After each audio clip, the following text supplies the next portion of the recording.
हरिओम। मैं योगाचार्य भारती, मेरे चैनल शिव योगिनी में आप सभी का फिर से एक बार स्वागत है।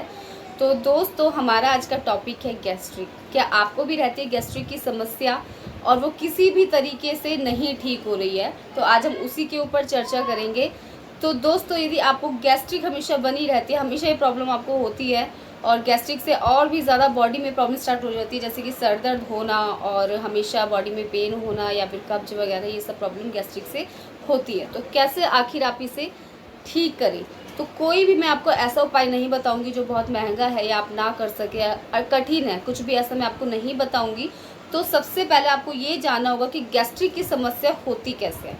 तो देखिए, गैस्ट्रिक की जो प्रॉब्लम होती है वो आपके पित्त की वजह से होती है और पित्त को आप कैसे बैलेंस करें ये भी मैं आज आपको बताऊंगी। तो देखिए, जैसे कि वाघ भट्ट जी ने भी कहा है कि आपका सबसे बड़ा जो औषधि केंद्र है वो आपका रसोई घर है। तो आपके रसोई घर में ही आपकी इस गैस्ट्रिक की प्रॉब्लम की जो है दवा है। तो कैसे आपने लेना है और वो क्या चीज़ है आखिर? तो देखिए, यदि आपको भी गैस्ट्रिक की प्रॉब्लम है तो आपको अपने पित्त को सम रखना होगा। पित्त को सम रखने के लिए आपने आखिर करना क्या है?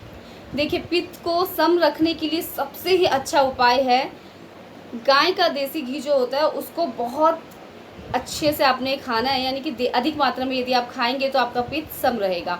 और इसको खाने का जो मौसम होता है देसी घी को, वो आपने कब ज़्यादा खाना है? तो देखिए, बरसात के समय यदि आप खाते हैं और गर्मियों के समय यदि आप खाते हैं तो बहुत अच्छा रहता है। देसी घी खाने का सही समय यही है, बरसात और गर्मियाँ, तब आप खा सकते हैं क्योंकि ये पित्त को सम रखता है। और बाकी और भी चीज़ें ऐसी हैं जो कि आपके पित्त को सम रखती है, लेकिन उससे पहले आपको ये जानना होगा केवल पित्त को ही आपको सम नहीं रखना है, बाकी ये जो दो दोष और है, क्योंकि 3 दोष आपके जो होते हैं यदि इम्बैलेंस हो जाए तो आपकी बॉडी में प्रॉब्लम्स स्टार्ट हो जाती है। तो आपको तीनों ही दोषों को बैलेंस में लाना चाहिए जिससे कि आपको कोई भी प्रॉब्लम कभी हो ही ना। और देखिए, मॉर्निंग में कौन सा दोष सबसे ज़्यादा होता है? तो मैं आपको बता दूं कि मॉर्निंग के समय, यानी कि सुबह सुबह प्रातःकालीन, आपको वात की जो आपका वात दोष है वह सबसे ज़्यादा होता है और दोपहर के समय पित्त दोष सबसे ज़्यादा होता है। और होना भी चाहिए, क्योंकि आपको अगर खाना खाना है और पचाना है तो पित्त की तो आपको बहुत ज़्यादा ज़रूरत ही होगी। और साथ ही साथ आपके जो इवनिंग का टाइम है, शाम के समय, कफ दोष बहुत ज़्यादा होता है।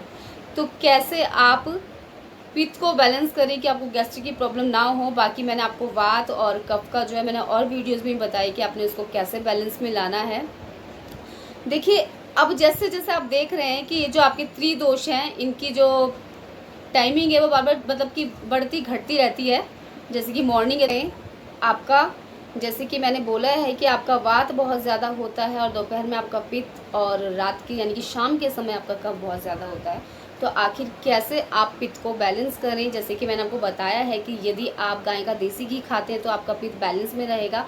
साथ ही साथ देखिए, जैसे कि आपके जो टाइमिंग के अकॉर्डिंग आपके दोष चेंज हो रहे हैं, उनकी मतलब घट बढ़ रहे हैं, उसी के अकॉर्डिंग आपको खाने में भी चेंजेस लाना होगा। जैसे कि अगर आप दोपहर का खाना बना रहे हैं तो अजवाइन आप यूज़ कीजिए। अजवाइन को यदि आप यूज़ करते हैं तो आपका पित्त सम रहता है और ये बहुत ही अच्छा तरीका है। बाकी दूसरा मैंने आपको बताया कि देसी घी यदि आप खाते हैं, गर्मियाँ चल रही हैं, आप खा सकते हैं, तो आपका पित्त सम रहेगा और गैस्ट्रिक की प्रॉब्लम भी आपको नहीं होगी, क्योंकि आपकी जितनी भी बॉडी में प्रॉब्लम्स होती है वो आपके खाने पे ही डिपेंड करती है। इस बात का आपको ध्यान रखना है।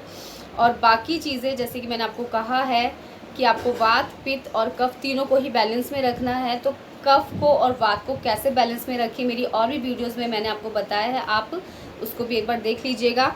बाकी आपको गैस्ट्रिक की प्रॉब्लम यदि दूर करनी है तो आपको अपने पित्त को बैलेंस में रखना होगा और उसका सबसे अच्छा तरीका यही है कि गाय का देसी घी और दोपहर के खाने में यदि आप अजवाइन यूज़ करते हैं, और वो जैसे कि आप सब्जी बना रहे हैं तो अजवाइन यूज़ कीजिए। आपने यदि मट्ठा लेना है तो मट्ठे में अजवाइन यूज़ कीजिए। दही लेनी है तो उसमें भी अजवाइन का यूज़ कर सकते हैं आप, और ये आपके लिए बहुत ही ज़्यादा अच्छा रहेगा। यदि इन बातों को ध्यान में रखकर आप भोजन करते हैं तो आपको कभी भी पेट से रिलेटेड कोई भी प्रॉब्लम नहीं होगी। आप इन्हीं बातों को ध्यान में रख कर के भोजन कीजिए, आयुर्वेद को फॉलो कीजिए, आपको कभी भी कोई बीमारी नहीं आएगी।